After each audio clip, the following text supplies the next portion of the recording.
Hi there, smart drivers. Rick with Smart Drive Test. Oh, making sure the mic's on. Yes. Showing you how to navigate the GLP system, or sometimes called the GDL, Graduated Driver's Licensing Program, or the Graduated GDL, GPL. Graduated, I can't remember. How to get a license in this day and age. So stick around. We'll be right back with that information.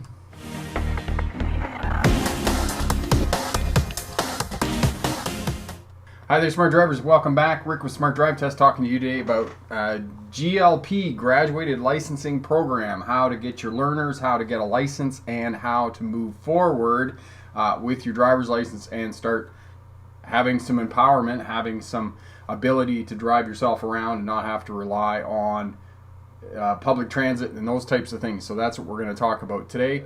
Consumer confidence in autonomous vehicles has dropped to an all-time low of, I think, 47% or something. Most people, more than half of people, do not trust autonomous vehicles.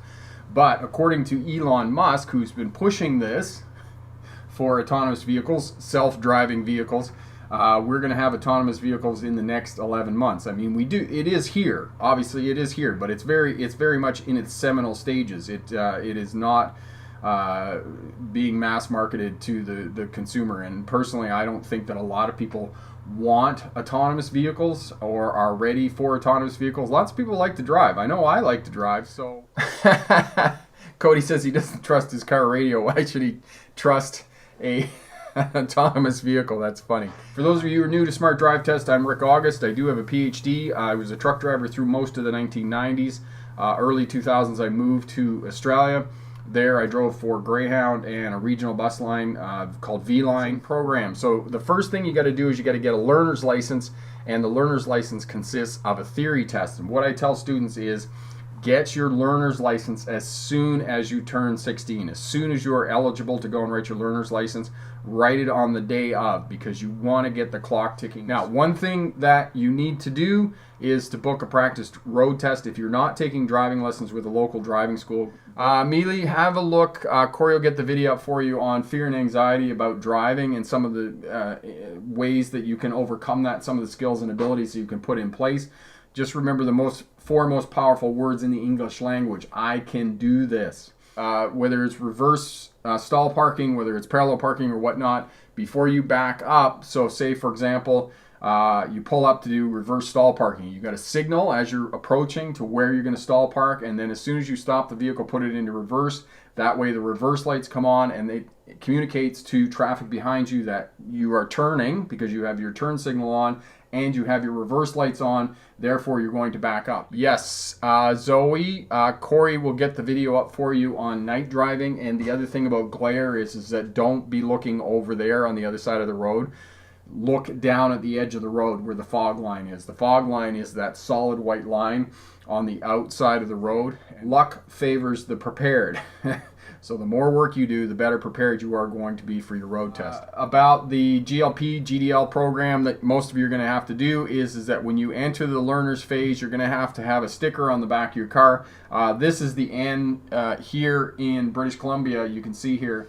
Iceberg, how you doing? I'm doing great. I have my road test on February 12th. I'm so anxious. I'm trying to obsess over it, but just want to get it over with.